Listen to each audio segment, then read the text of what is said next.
we record? Yes. Okay.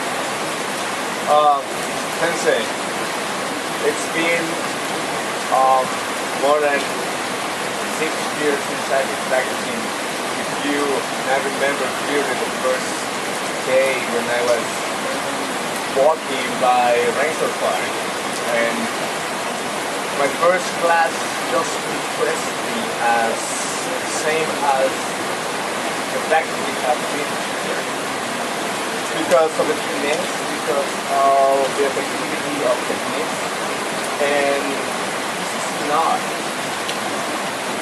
And I would like you can expand more on the concept why people should choose a real art, and specifically why they should choose martial arts in order to be transformed as I have been in my life practicing this. It's not for everyone. So the way I see it, right? What we do, there are many paths. There are many paths in doing things. Some people.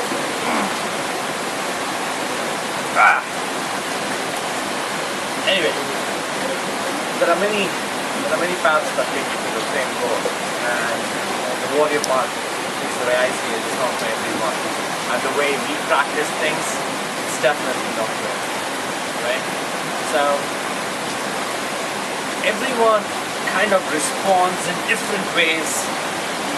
Everyone kind of responds in different ways to what makes them click, and there's a certain personality that is specifically drawn to challenges, the way I see it, right?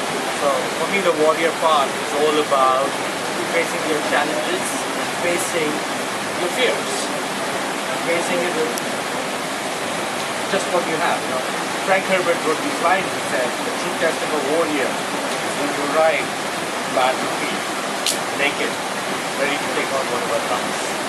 So it's a way, it's an approach, it's a way of life, it's an approach to life. It's not for everyone, right?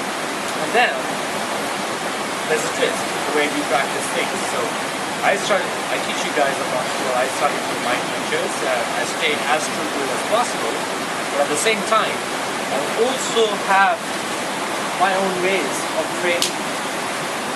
The techniques remain exactly as they were taught, but how and where we execute them start to change. For example, one of my key principles is, it's great if your techniques work in the dojo. How many times are you going to land in a fight in the dojo? You don't know where you're going to end up in your fight. So one of the key training attributes is making your techniques work no matter where. And that's why we practice our stuff and make it work, whether it's in the river as we did today, whether it's on a mountain top, in rain. Dabak is practicing in an animal shed right now. Right? So it's an approach to life. So why should somebody study this?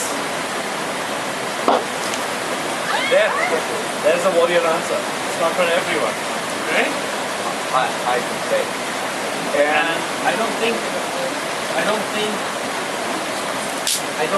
that you should have to study it. It's something that you choose to study, and if you choose to study it, then go at it with all your heart. Make sense? I can say. And probably just a quick question. We are here in Mexico, and the dojo has been established since we are been working for one year. You are studying a Japanese art, and your approach also comes from a lot of different science and spiritual work, and also your background in martial arts. So this is a pretty particular approach that, in my case, I'm from alive. In the case of other person, they have grown self-confidence. They learn how to defend themselves, and I'm pretty sure that all people who I have trained with this art have been transformed in a certain way. How do you see that here in Mexico, since you know all these people about town have good footprints from the Japanese. How the techniques, can show us the principle behind art in this context. Okay, so now there are a couple of questions there, right? One, how does this apply to Mexico? It's strange you're learning Japanese art from an American instructor of English heritage. With that, now we're trying to apply it here in Mexico. How will that work? Then, what is the difference between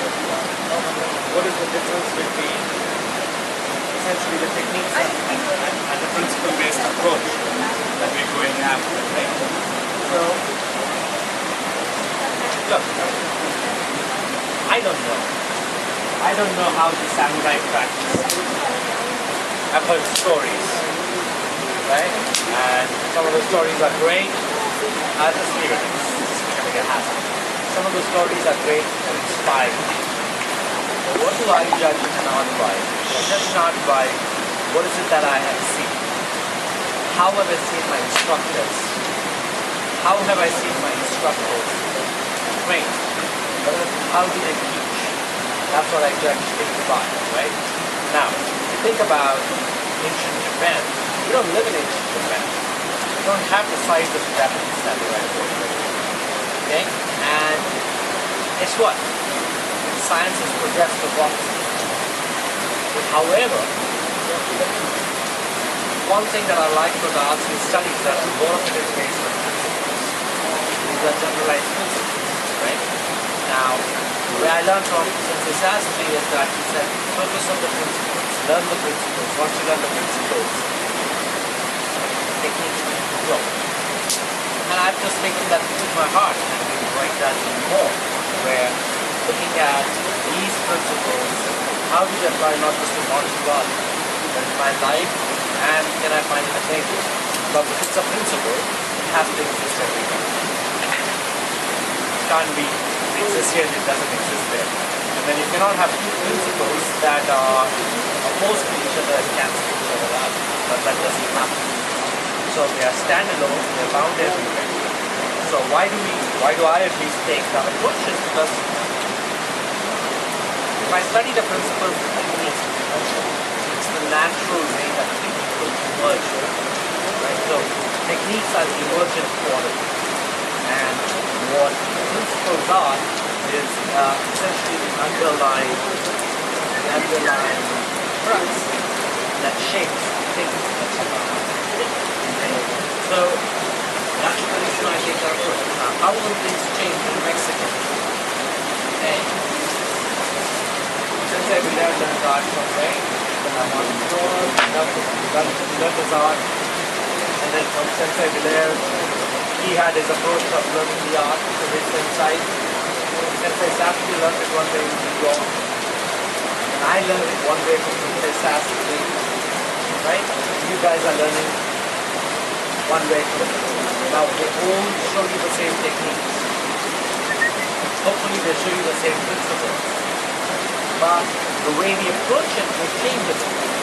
Our own histories, our own background, our own faith, our own problems of life give us a particular way of doing the world. What I'm telling you is that, will things change?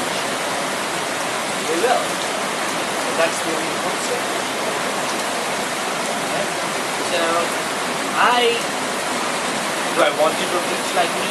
No. Do I want you to teach like Sensei Sastry? No. Why? Because if you're busy teaching like me and Sensei Sastry, then who's going to teach like you? And then, studying a martial art, what you also have to remember is that there is an art to the art. That is the personal expression. That is those unique insights that you have to know.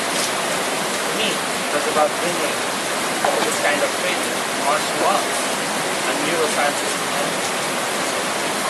Okay? But does that mean I have to find other guys who like skating teams and studying neurosciences and are interested in martial arts? Tough luck doing that. Right? That's my approach. Now, your approach, when people say, hey, Sensei, I can't find katanas in Mexico. I'm going to train with machetes. Right? Principles don't change. The way of entry doesn't change. You still have to focus on mind. You still have to take care of the weapon. You still have to take care of the weapon hand. You still have to demonstrate Aiki. Just because I start swinging with a machete doesn't become a Mexican martial art. No, not in my book.